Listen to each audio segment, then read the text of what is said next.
Hola, j'espère que vous allez bien. Moi, je me porte à merveille. Bienvenue sur ma chaîne. C'est le début de l'année. Je ne sais pas si ça sera la première vidéo ou pas. Mais je vous souhaite une bonne et heureuse année. Et je vous souhaite beaucoup de discipline. Parce que c'est très important. C'est même plus que la motivation. Et c'est ce que j'ai envie pour cette année 2025. Et j'espère que vous aussi, vous allez vous discipliner pour pouvoir réaliser vos projets. J'espère que à la fin de l'année, on sera là pour se dire que oui, on a eu une excellente année. Sans plus tarder, nous allons passer au vif du sujet qui est la story time. Vous avez souvent vu dans le titre de la vidéo. Aujourd'hui, on va parler d'une copine à moi. Bon, je vous mets dans le contexte déjà. En fait, j'étais encore au Brésil et moi, je suis quelqu'un de très renfermé avec les gens que je connais pas. Donc, je me suis mise à travailler quelque part et puis j'ai rencontré une fille. C'était la courtoisie, vous voyez, genre la courtoisie, genre on se voit au travail, on se salue, mais il n'y avait pas de plus en fait.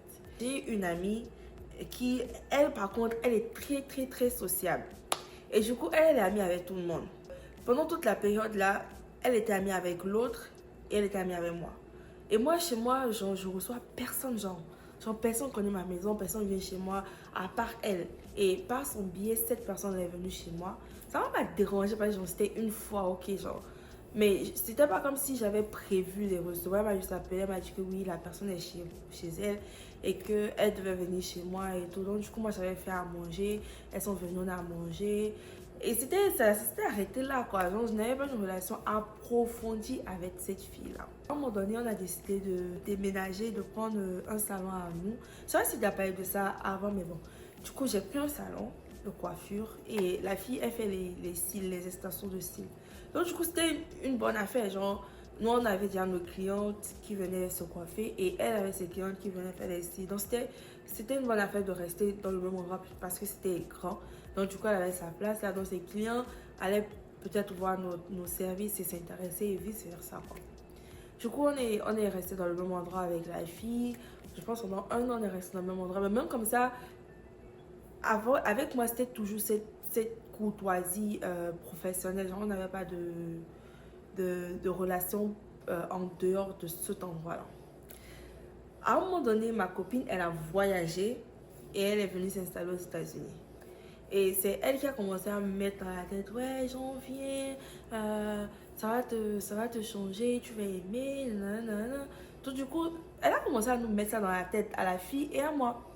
Et c'est ce qui a fait que la fille et moi, on s'est rapprochés parce qu'on a commencé à faire nos démarches ensemble, on a commencé à se projeter ensemble. Et au bout d'un moment, on est devenus amis, on a commencé à sortir, quand je dis amis quoi.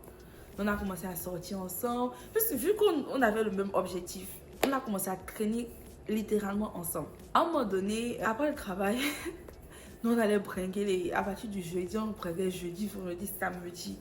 Et c'est vrai qu'on travaillait aussi jusqu'à samedi, mais on bringuait quand on bringuait, on allait. Et à chaque fois qu'on sortait, la fille et moi, au moment de payer, elle était genre en mode est-ce que tu peux payer s'il te plaît, je vais te rembourser après. La première fois, ça m'a pas dérangé. Je me suis dit, ok, peut-être qu'elle employait sa carte de crédit ou quelque chose. Donc, je me suis dit, ok, je paye, me rembourse. Je vois que ça prenait du temps. La fille ne me remboursait pas et tout. Je me suis dit que c'est bizarre, quoi. Après, ça a commencé à être le loyer qu'elle retardait. Donc, il fallait que je paye le loyer et après, elle me rembourse. Donc, ça a commencé à être de petites frictions comme ça. Et à partir de là, je me suis dit, ok, genre comme elle fait son service et puis moi, je n'ai pas l'habitude de mettre des faux cils et tout. Et donc, moi, je la coiffais. Donc, je n'ai pas voulu mélanger l'amitié au professionnel. Donc, à chaque fois que je la coiffais, elle devait me payer. Mais pour qu'elle me paye,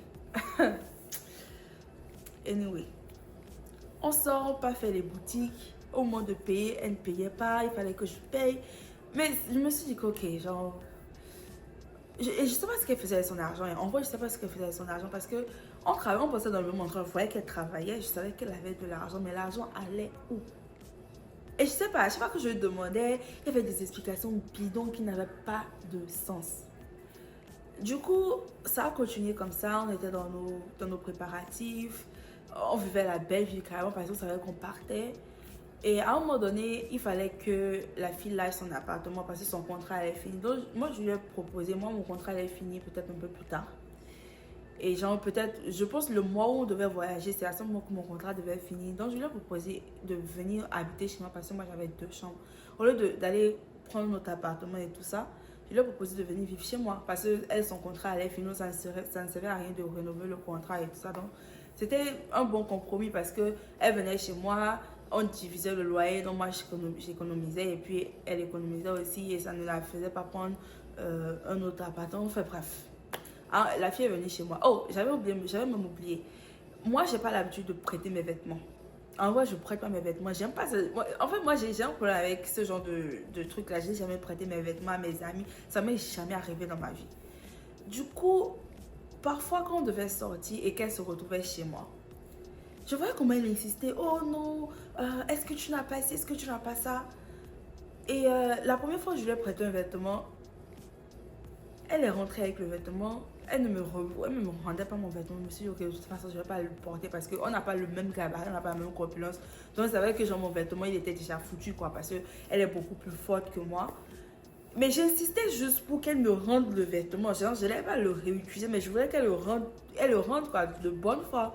Et la fille, elle ne rendait pas le vêtement. Genre, elle est restée avec mon vêtement 2 mois. Un jour, je vois qu'elle poste une photo sur Instagram, elle est avec mon vêtement. Je dis, mais toi, tu as prêté mon vêtement. Tu ne me rends pas ça depuis 2 mois. Et tu as le courage de sortir, de poster mon vêtement sur Instagram. J'ai envoyé là, ça a dit, ok. Genre, j'étais une personne, je savais que j'étais une personne très colérique. Et puis, j'essayais de canaliser mes énergies, j'essayais de changer, en vrai. J'ai laissé tomber. Une deuxième fois, ça se repasse, elle revient chez moi, elle insiste et tout. On devait sortir, là, j'étais devant le faire accompli aussi. Je dis, ok, encore une fois, je vais faire ce que je n'aime pas. Et du coup, je lui ai redonné un autre mes vêtements. Elle a porté, elle n'a pas rendu. J'ai laissé tomber, je me suis dit, ok. Donc, on revient à la partie où elle a déménagé chez moi. Pause. Quand elle était chez moi, elle allait à un date et elle rentrait à la maison précipitamment du travail. Et je vois qu'elle a porté un haut. Je regarde le haut, je me rends compte que le haut, c'est mon haut. Et puis, moi, j'ai jamais demandé la permission de prendre mon haut. J'ai juste lavé mon haut et j'ai laissé ça sécher. Donc, après, je me rends compte qu'elle a porté mon haut. Je lui demande, mais toi, tu portes mon haut avec quelle permission, en fait? Genre, qui t'a donné la permission de porter mon haut? Elle me dit, non, j'ai trouvé ça là. Je dis, tu as trouvé ça là, c'est pas à toi. Si c'est pas, tu reconnais pas le haut, c'est que c'est pas à toi. Genre, tu ne portes pas mon haut.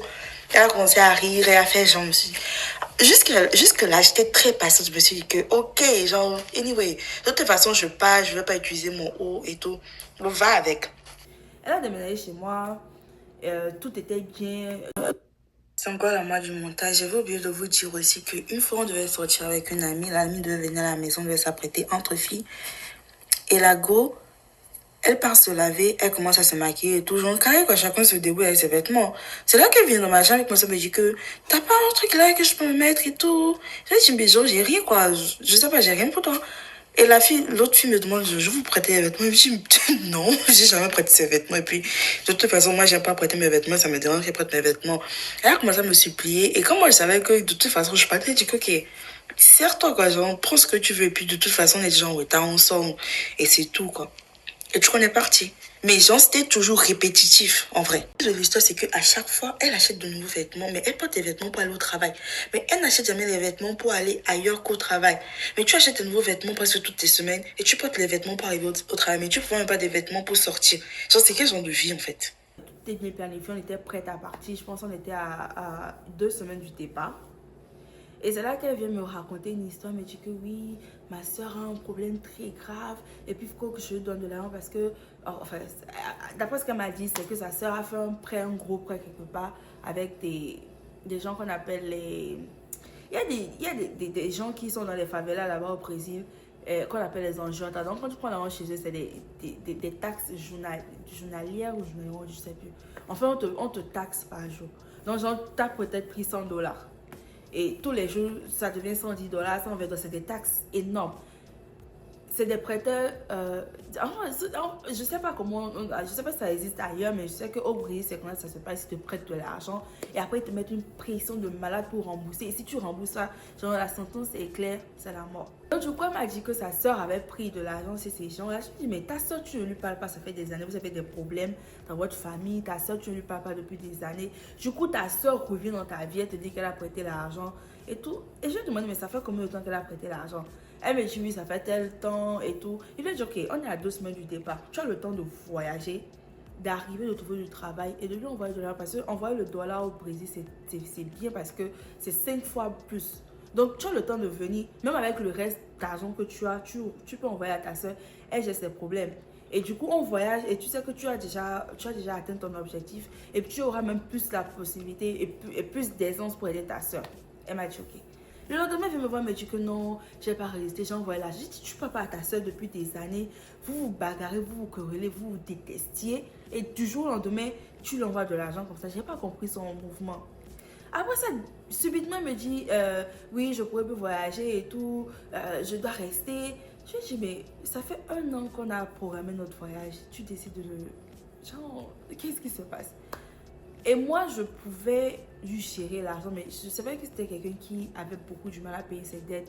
Et ça va devenir un stress. Je me suis dit que, gars, je ne veux pas prendre la responsabilité de quelqu'un sur mon dos comme ça. Si elle avait vraiment envie de voyager, elle allait se débrouiller, on partait et puis elle remboursait l'argent ou elle prenait un prêt à la banque, quelque chose pour aider sa soeur. Du coup, comme elle n'a pas fait ça, ça veut dire qu'elle n'avait pas la volonté, elle n'avait pas vraiment l'envie de voyager. Donc moi, je me suis dit, ok, je continue dans mes projets, je pars, genre c'est déjà prévu et tout. Pour que ce soit bien clair, la fille avait encore le temps de payer, donc on avait le temps de voyager, d'arriver, elle pouvait utiliser le reste de l'argent qu'elle avait économisé pour rembourser la dette de sa soeur. Ou si on avait eu la chance d'avoir du travail rapidement, elle pouvait rembourser sa soeur. Donc genre, sa soeur n'allait pas être en danger, quoi, elle aurait pu attendre. Je sais pas si vous comprenez ce que je veux dire. C'est pas comme si la soeur avait le couteau à la gorge. À ce moment-là, elle avait encore un peu de temps pour payer les sous. C'est ce que j'ai pas compris en fait. C'est pourquoi j'ai pas compris le mouvement. Donc je me suis dit à un moment donné que peut-être qu'elle n'a pas économisé l'argent comme on avait prévu. Et elle a essayé de prendre ça comme excuse pour ne pas voyager. Peut-être, je sais pas, j'en sais rien. 1 semaine avant mon départ, elle m'a dit qu'elle a trouvé un appartement quelque part. Enfin, elle a trouvé une chambre dans un appartement, donc il fallait qu'elle déménage. Ça m'a fait un genre. Je me suis dit que bon, ok, elle veut partir, genre, il n'y a pas de problème parce que pour moi, du coup, je pars dans 1 semaine. Je pense que c'était dans 5 jours, un truc comme ça. Donc la fille, elle vient, elle ramasse ses affaires, elle part. N'est-ce pas, je regarde 1 publication, 2 publications, 3 publications sur Instagram. Je vois, elle porte une de mes jupes. Je ne vais pas regarder dans mes affaires, je ne trouve pas ma jupe. Je regarde une autre publication, je vois un de mes hauts. Je vois un de mes pantalons, je dis mais... C'est là que je me suis dit, mais ça c'est le comble. Tu as habité chez moi. En partant, tu voles mes affaires. J'ai tenté de déménager aux États-Unis. Je pense 1 semaine avant, tout ce que j'avais comme make-up, je suis partie distribuer ça aux gens qui travaillaient pour moi là-bas au salon. Je suis partie distribuer parce que je me suis dit que ok, c'est une nouvelle vie. J'aurais besoin de rien de tout ce que j'ai ici. Je voulais tout recommencer. Donc du coup, je partais pas avec les vêtements, je partais pas avec les chaussures, je partais pas avec le make-up. Donc tout allait rester de toutes les façons. Et elle était consciente, elle savait ça. Donc même si elle avait besoin de quelque chose, voulait quelque chose venant de moi, elle aurait pu me demander. J'allais lui donner ça avec plaisir. Parce que tout est resté au Brésil. Je ne suis venue avec rien du tout ici. Même mon maquillage, je suis allée distribuer ça aux gens qui travaillaient pour moi là-bas au travail. Je lui envoie un message et puis je lui dis, mais toi, c'est comment? Je viens de voir tes publications sur Instagram, 3 vêtements, c'est comment? Ça se passe comment? Elle me dit, oui, je viens de te remettre tes vêtements. Je lui dis, mais genre, c'est la foutaise là qui t'est ou quoi? Elle me dit, oui, toi, tu es quelqu'un, tu restes avec les gens seulement quand ils t'avantagent. Quand ils t'avantagent pas, tu ne restes pas. Je dis, mais de quoi tu parles? Elle a commencé à raconter des sottises. Je me suis dit, mais attendons un peu, retournons en arrière. De toi à moi, qui profite de qui? Elle me dit, oui, tu as profité de moi. Je dis, mais j'ai profité de quoi en toi? Tu m'as jamais rien donné. Tu m'as jamais rien fait gratuitement. Bien au contraire, quand on sort, c'est moi qui paye. Et en plus, elle me devait, je pense qu'elle me devait bien 2000, un bon 2000. On sort, c'est moi qui paye. On peut faire du shopping, c'est moi qui paye. Le salon, tu ne payes pas. Genre, tu es toujours là à vivre sur le dos des autres. Et c'est toi qui m'as dit que je viens profiter de toi. Ma chérie, je profite de toi à quel moment? Tu as quoi que moi je n'ai pas? Bon, c'est pas de la prétention. Mais en vrai de vrai, tu as quoi que je n'ai pas? tout ce qu'on a eu comme relation entre toi et moi, la personne qui a profité de quelqu'un entre nous deux, c'est toi qui as profité, parce que tu ne m'as jamais rien donné. À part le fait que tu sois avec moi, tu ne m'as jamais rien donné. Donc, je crois qu'elle a commencé à me faire un discours. Je me suis dit, bon, tu sais, viens me rendre mes vêtements. On arrête là. Viens me rendre mes vêtements, on arrête là et tout. Et un soir, elle vient, elle dit, je viens aujourd'hui. Elle savait que voyager. Elle dit, je viens aujourd'hui, elle ne vient pas. Donc, elle s'est arrangée un jour que je ne sois pas à la maison. Elle vient déposer les vêtements, elle est partie. Et puis, j'ai décidé de reprendre les vêtements. Pas parce que j'avais besoin des vêtements, mais c'est juste pour le geste. Parce que c'est clair que j'allais lui donner. Je pouvais lui donner tout ce qu'elle avait dans mon armoire. Genre, je n'avais pas besoin en fait. Je n'allais pas voyager avec ça. Mais le geste m'a tellement choqué que j'ai préféré récupérer mes vêtements au lieu de lui laisser ça. Et après ça, elle a fait semblant de se rapprocher un peu de moi, mais franchement, ça m'a donné la flemme. Et quand je voyageais, je lui ai dit que je partais. Et tout, quand je suis arrivée, elle m'a même pas envoyé un message pour ça, si je suis bien arrivée. Et je me suis dit que, ok, si elle est mon amie et qu'elle n'est pas capable de prendre mes nouvelles, je ne vais pas lui écrire pour lui dire que, ok, je suis bien arrivée, tout genre, non. En plus, avec nos derniers échanges, c'était pas très courtois, tu vois. Donc, je me suis dit que, ok, elle n'est pas capable de me demander, oh, est-ce que tu es bien arrivée, qu'est-ce qui s'est passé et tout. Je me suis dit que, bon, c'est le passé, on ne vit même pas dans la même ville et tout, donc, c'est pas la peine de... Je suis arrivée à un stade de ma vie où je subis pas l'amitié, c'est pas la peine de perdre de temps avec des gens qui t'apportent rien en vrai. Donc j'ai balayé ça du revers de la main. Aujourd'hui on se parle plus. Je pense qu'elle m'a bloqué sur Instagram. Je l'ai bloqué en retour. Elle n'a pas mon nouveau numéro de téléphone. Donc genre basta quoi. Elle fait sa vie pour ma vie. Bref. C'était une petite histoire comme ça. C'était une amitié bizarre. Mais bon. J'espère que vous avez aimé la story time. N'hésitez pas à vous abonner à la chaîne, à laisser des commentaires et n'hésitez pas à vous abonner à mes réseaux sociaux que je vais laisser juste là. On se revoit pour une prochaine vidéo. Bisous.